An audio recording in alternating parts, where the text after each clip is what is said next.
Greetings, my young math Padawans. This is Chapter 9.6, the ratio and root test. Folks, I don't do videos that often for you, so please make sure that at any point in time, if you need to, you remember that you can, in fact, pause the video and watch any section over again or copy stuff down as we go through the problems. First, we'll start off with the ratio test. So here's the three conditions that exist for the ratio test. Our series has to be non-zero terms. That just means that it's not going to be equal to zero, that we're going to have values in it. And don't get hung up on this converges absolutely. We'll come back to that next class period. But basically, you're going to look at the ratio of a sub n plus 1 over a sub n. And you're going to take the limit of the absolute value of that ratio. If that ratio is less than 1, then the series converges. If that ratio is greater than 1 or equal to infinity, they're not exactly the same thing, then it diverges. But if that ratio is equal to 1, then the ratio test is inconclusive. We're going to have to figure out a different way to do that problem. We're going to take a look at a couple examples now. So our first example is the series 2 to the n over n factorial. So let's write out what that actually looks like when we apply the ratio test. So I have the limit as n approaches infinity of the absolute value of a sub n plus 1. So that's 2 to the n plus 1 over n plus 1 factorial over a sub n, which is 2 to the n over n factorial. This isn't very helpful, so I'll rewrite it a different way. Limit as n approaches infinity of the absolute value. And what I do is I remember that division by a fraction is the same as multiplying by the reciprocal. So I can multiply by n factorial over 2 to the n power. And this is way more helpful to look at. Now, it looks like nothing's really happening yet. However, if I can rewrite some of that stuff in that first fraction, like I know 2 to the n plus 1 power, I can rewrite that as 2 times 2 to the n. That's the same thing using rules of exponents. And my factorial, remember that it's n plus 1, and then times n and times n minus 1. So that's really another times n factorial. I could split that out there. And then I'd multiply that by, again, that n factorial over 2 to the n power. And what you should notice is that some things start to cancel out. So like, for example, these 2 to the n's go away, and these n factorials go away. So when I rewrite that limit again, the limit as n approaches infinity of the absolute value of 2 over n plus 1. And since we know n is the value of all positive integers, those absolute value bars are really not doing anything at all in this problem. So I can get rid of them and finally evaluate my limit. So 2 over n plus 1 as n approaches infinity, the bottom gets bigger and bigger and bigger, so my limit equals 0. And since that is less than 1, according to the ratio test, the series converges. Let's look at another example. So here we have the series n times negative 2 to the nth power over 3 n plus 1. Why don't you take a minute right now, pause the video, and see if you can write this as that ratio of a sub n plus 1 over a sub n. Pause the video and try it out. You should have gotten this. So once you have that, again, I like to rewrite that by multiplying by the reciprocal. So I have the limit as n approaches infinity of that n plus 1 times negative 2 to the n plus 1 over 3 to the n plus 2 times that reciprocal, which is 3 to the n plus 1 over n times negative 2 to the n power. Again, I'll use my rules of exponents and factorials, which I don't have in this problem, but I use my rules of exponents to rewrite some of these things. Let's see here, that'll turn into negative 2 times negative 2 to the n over, and then on the bottom, that will be 3 times 3 to the n plus 1. And then I'd have that 3 to the n plus 1 up on the top. I'd have the n and the negative 2 to the n on the bottom. And you should notice that some things start to cancel out. Those cancel. Negative 2 to the n's cancel. Let's see here. What am I left with? I'm left here with the limit as n approaches infinity of the absolute value of negative 2 times n plus 1 over 3n. Now, the absolute value bars here kind of do matter. That negative 2 that's on the inside right here, that negative 2, when I take the absolute value of that, will in fact become positive. So I have the limit as n approaches infinity of 2 times n plus 1 over 3n. Or the limit as n approaches infinity of 2n plus 2 over 3n, which equals 2/3. And 2/3 is in fact less than 1, so my series converges according to the ratio test. Let's take a look at another one. This is the series n to the n power over n factorial. All right, so I'll start by writing out that ratio, which will look like this.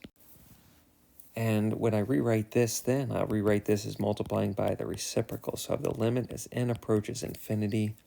That's here. It's n plus 1 to the n plus 1 power over n plus 1 factorial times the reciprocal, which is n factorial over n to the n power.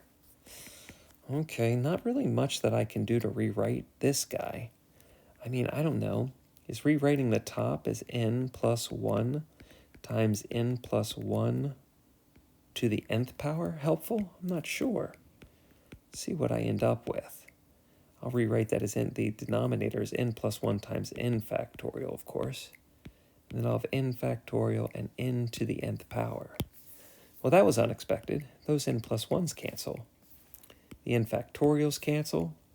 And it looks like I'm left with the limit as n approaches infinity of the absolute value of n plus 1 to the nth power over n to the nth power. Not really much I can do here, but I can drop the absolute value bars because n being all positive integers doesn't really make this negative. There's no possible chance for this to be negative. The other thing that I can do, though, is I can rewrite this as n plus 1 over n to the nth power, since they both have the same exponent. Now, why do I want to do that? I want to do that because I actually noticed something that you maybe didn't see. I noticed that n plus 1 over n can actually be simplified down to 1 plus 1 over n to the nth power. And that, folks, right there, this is the definition of E. That's exactly what E is equal to. Now, if you didn't see that, remember, would be really like infinity to the infinitieth power. So what you could do is you could apply L'Hopital's rule after you rewrote that in a different form, involving natural logs. We've done that problem a couple times. You can go back and take a look in your notes. But anyways, I get the value of E, which is in fact greater than 1, and therefore my series diverges. One final example to work through. You could take a chance and pause the video right now and try this one out on your own, or of course feel free to follow along with me. No problem either way. I'm not going to know the difference. So we'll first rewrite this as the limit as n approaches infinity of the absolute value. Let's see here, we have negative 1 to the n plus 1 power, the square root of n plus 1 over n plus 2. That whole thing, big fraction bar, over negative 1 to the n, the square root of n, over n plus 1, a bunch of complex fractions. Let's see here, we can rewrite that again as multiplying by the reciprocal. So let's see here, that's negative 1, and you know what, here's what else I'm going to do. I'm going to go ahead and rewrite that like I had been in the other problems. Although, unfortunately, it doesn't look like there's very much that I can do there. Multiplying by the reciprocal would give me, let's see here, n plus 1 on the top. I'd have negative 1 to the nth power, the square root of n there on the denominator. Doesn't look like much cancels. Looks like just the negative 1 to the nths cancel themselves out. here. What's that leave me with? That leaves me with the limit as n approaches infinity of the absolute value of -1 square root of n plus 1 times n plus 1 over the square root of n times n plus 2. Now, because of the absolute value bars, because of those absolute value bars, I know that this 1 right here is going to go away.